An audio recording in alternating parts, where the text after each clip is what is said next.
welcome to the Art of Decluttering podcast. It is our second episode for 2023. You are very lucky, or maybe I'm just very lucky that I get to speak to you every couple of days this month. So rather than just doing a weekly episode, I'm kind of feeling like 2023 is going to be the year of the muse.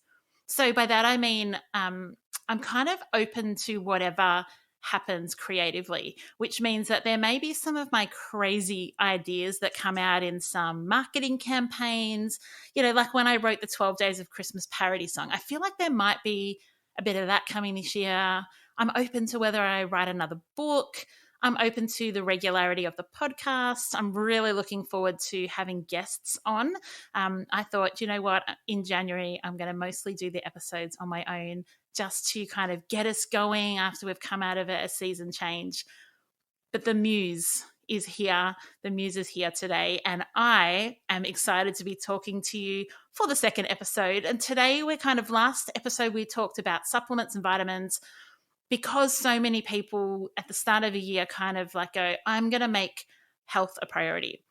And so today we're going to talk around bikes and scooters and exercisey equipment stuff that you, your partner, your kids, your family may have and may not actually be using for a whole multitude of reasons. It is not unusual. As a professional organizer, I can attest to the not unusualness of families having scooters and bikes that nobody uses. And not only does nobody use, nobody could use if they wanted to, because they don't fit them anymore. And as always, I'm not throwing stones because I live in a glass house and we have a bike that sits just outside my office, actually, in our bike stand, that was Elijah's bike from maybe grade 3. He's now year 9 and he couldn't get on there. His knees would touch his ears. And we have been saying for about 12 months, we've got to get rid of that bike. We've got to sell that bike. We've got to pass it on to someone. And so I get it.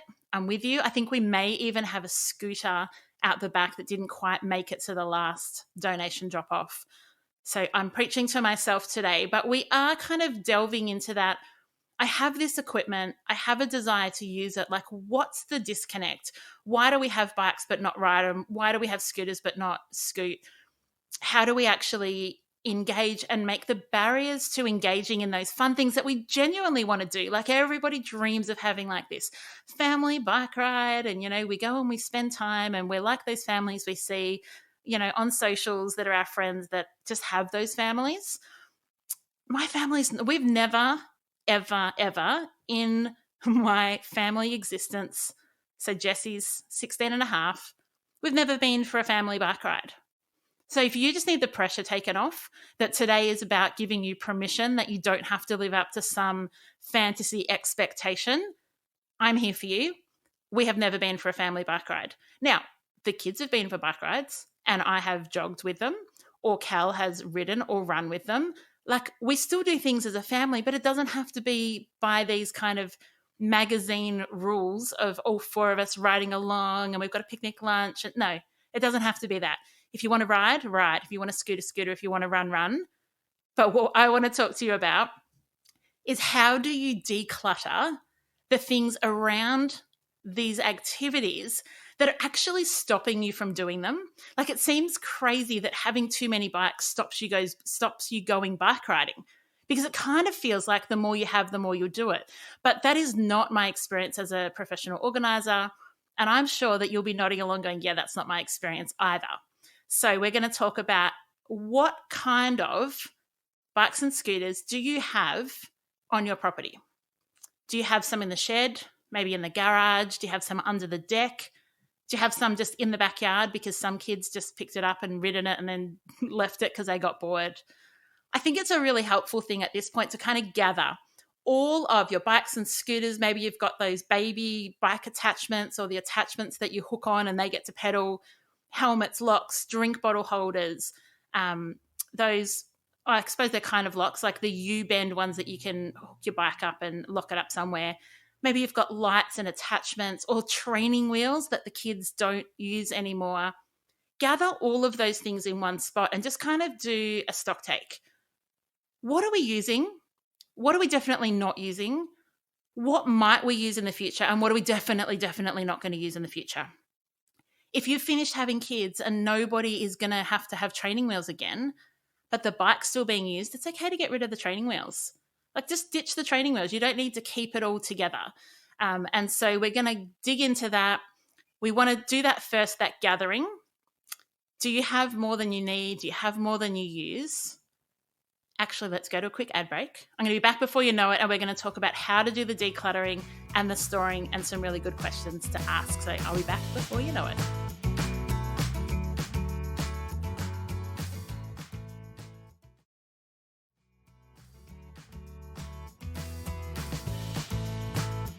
All right, so now that we've gathered all of our bikes and scooters and attachments and all the things that go with it, I want you to actually pick, what is it that we want to use? So it may not be, hey, we go bike riding every weekend, but if we were to go riding, what is it that we would use? And would people in our family use it more if we had them more easily accessible?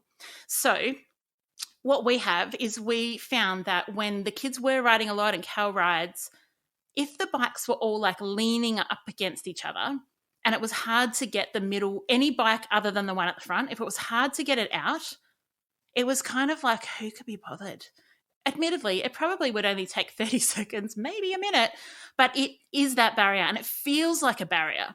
And so what we got is a standing bike rack that you just wheel the bikes into, and the front wheel goes in and that stops it falling over, which makes it super easy when you want to get any bike out, because there's nothing stopping it. You can just go grab it and pull it out from any position on the bike rack. And so there are so many awesome solutions to storing your bikes and scooters. If you have a garage or a shed, hanging them on the walls or the ceiling is just a brilliant idea. If I had a garage or even a carport, I would probably do that, but we don't. And so find a solution that works for you, so that as you're going through and you're deciding, what are the things that I want to use? What are the things that the kids, maybe you've got kids that every time you go to the park say, can we bring our scooters? And you say, oh, I don't know where they all are, or I don't know where the helmets are. And it becomes this barrier. And so you put it off. Wouldn't it be cool if the kids said, hey, I want to bring my bike, or I want to bring my scooter? You knew that it was a 1-minute job just to grab the things and put them in the car. And so by getting rid of the things that are too small, that really does free up space. And the reality is, kids grow so freaking fast that there probably are bikes and scooters that nobody fits in your house anymore. Or maybe they've just gotten really old. They were already third hand before you got them, and they've been out in the rain. And so it is time to let that go. And sometimes letting go of the old ones gives you that space to go, okay, we actually do need a bike for someone. Because what bigger families, I've worked with families that have 5, 7 kids, and it may be you only have 3 and it still feels like this, is you actually just say, I don't know what we have. And I love the idea of going for a bike ride, but how do we decide who rides what? And so maybe you just need to get a little label maker and put people's names on the bike, or just get a Sharpie or something, so that you know really quickly and easily who fits what bike, and then you can get rid of what you don't need. If you have multiple bikes, if you're a bike rider, maybe you just need to have one that's really easily accessible, so that when you do want to go for a ride, it is a quick grab the bike, chuck the helmet on and go. And you do have other bikes that's harder to get to, or that are stored away a little bit. I want you to think about, how are you going to get to the place where you're going to do the bike ride? This is something, admittedly, that I had not thought about when our children were little. And that is that as they get bigger, you can't just chuck their bikes in the back of the sedan or even in the back of the SUV. And so if you dream of going for bike rides as a family, but you can't get all of the bikes to a location, or you don't live somewhere where you can ride to a cycling location, do you need to buy a bike rack? What are the things that are going to make doing the activity super, super, super easy? Do you need to have somewhere near the front door where bike helmets are kept? And so you always can grab the bike helmets without having to search the garage or check them for whitetail spiders or whatever it is. Is there a way that you can continue to make things easy? Do you not really use scooters? And yes, you've got scooters, but you don't use them. And so maybe it's time to let them go, so that when you're thinking of an activity, it's really easy to just grab the 3 bikes that do get used and use them. Think about the things, like I said, the locks and the pumps and the drink bottle holders and the lights and all of the accessories.